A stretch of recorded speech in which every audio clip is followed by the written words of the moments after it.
What's up guys, me Jeremiah. I just came back from watching Incredibles 2 and it was amazing. It's just as good or better than the first one. The first one it was just amazing how it came out. It was a family film which I enjoyed as a little kid, and I watched it older and I see how it's aged well. And this one as a sequel progresses the first one.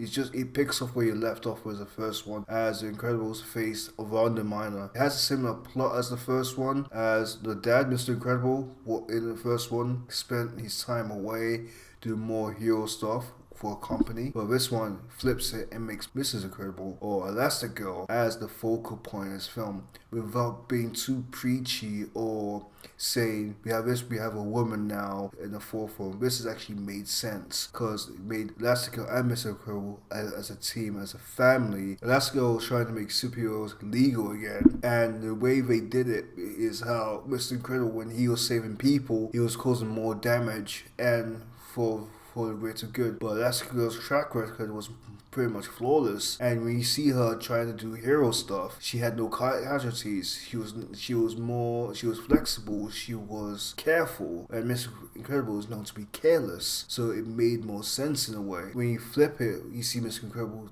taking care of a family. You see his struggles as a dad, trying to make everybody happy, trying to keep things to schedule. Vi has teenage problems. Dash has a short patience. Jack's powers is manifesting, and you don't know what extent of his power level, and he has to juggle all those together, as Elastigirl did in the first one. And you see him struggling, but he wants to, because if he does it and she's successful, the family will be successful, and make it as a tighter unit.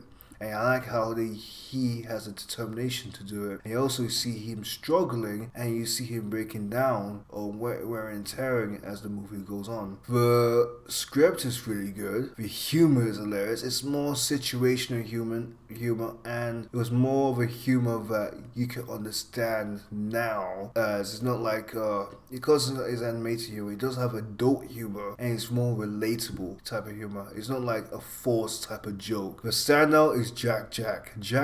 I don't know how many times I said whoa. How many powers does this kid have?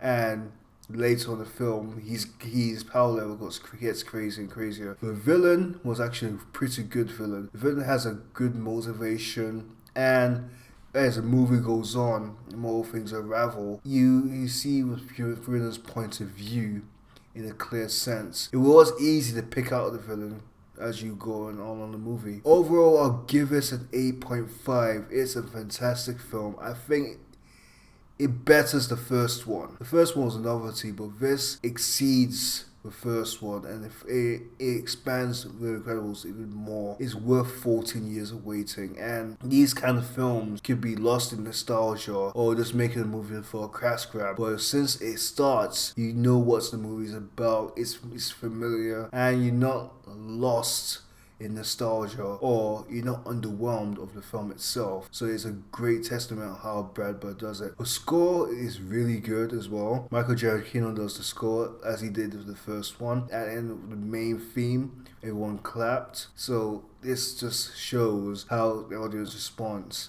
And Pixar has released another hit. Trusting Pixar to make another hit. I'm guessing this film will be the best animated film of the year. Anyway guys, if you like this review, click like and subscribe. Leave a comment in the comment section. This is Jeremiah. Peace.